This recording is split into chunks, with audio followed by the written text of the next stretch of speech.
From the media coverage leading up to the deliberations of the trial of Kyle Rittenhouse, many people were led to believe the defendant was a gun-wielding maniac hunting Antifa members. That's clearly been debunked, as we noted earlier, as has been thoroughly demonstrated, in my opinion. It's pretty obvious Kyle Rittenhouse has a clear-cut case for self-defense. Under cross-examination by the defense, Gage Grosskreutz was asked, "It wasn't until you advanced on him with your gun that he fired." Grosskreutz replied, "Correct."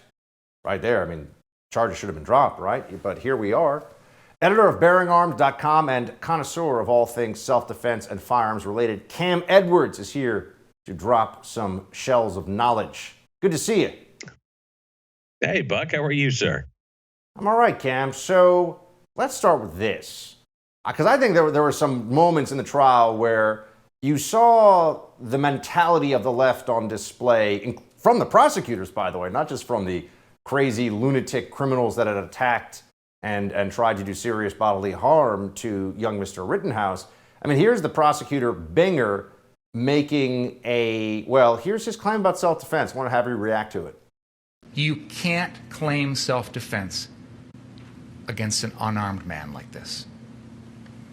You lose the right to self-defense when you're the one who brought the gun, when you're the one creating the danger, when you're the one provoking other people. So I just want to understand.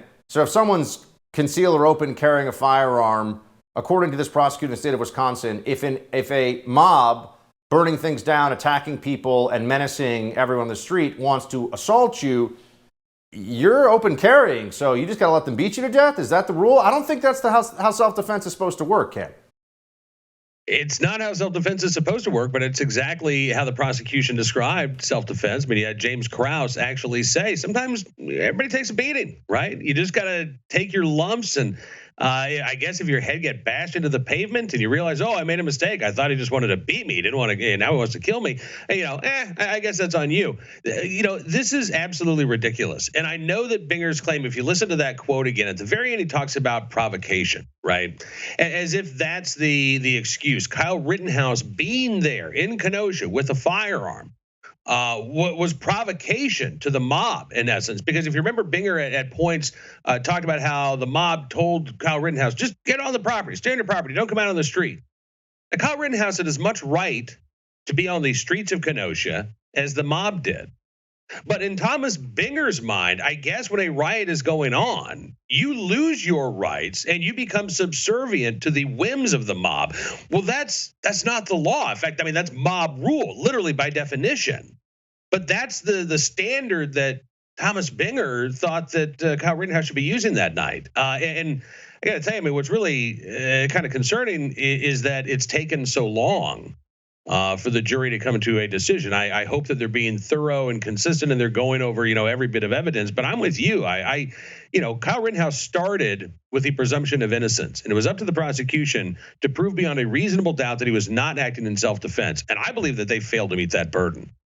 Well, here's a little flashback just to look to the facts for a moment here of whether this was self-defense or not. Here is one of the assailant who was shot in the arm, Gage Grosskreutz, explaining in his own words what happened.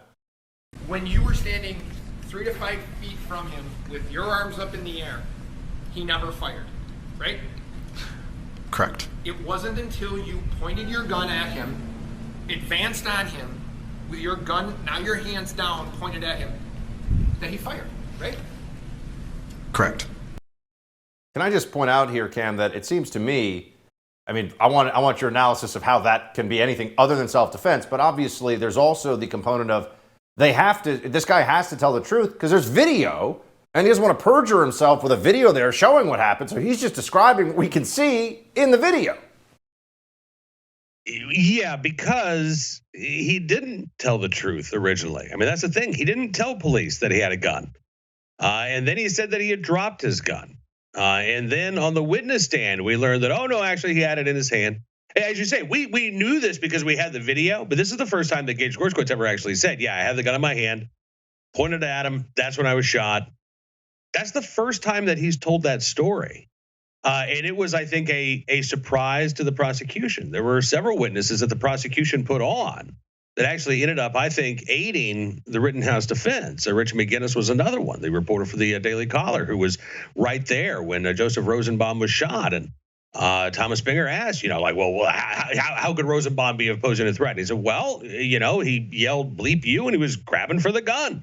Again, the prosecution bears the burden of proof here. But instead, we saw a lot of supposition. We saw a lot of, fuzzy videos. We saw the prosecution play fast and loose with the facts, with our constitutional rights when they, danced right up to violating Kyle Rittenhouse's right to not talk to the police without an attorney present.